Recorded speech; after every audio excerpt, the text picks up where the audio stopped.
الفكر يا إنسان لو أطلقته متأملا في قدرة الرحمن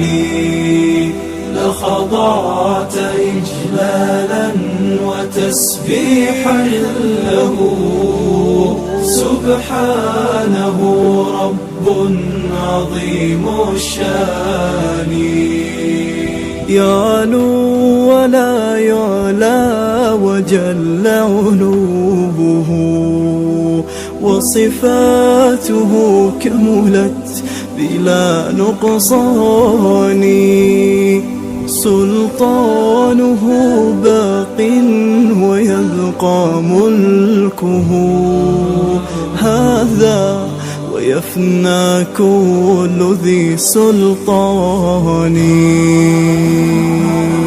في كل شيء قد تكامل صنعه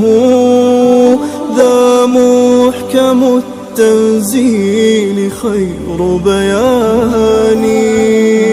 قد عم أرجاء الفضاء بآياته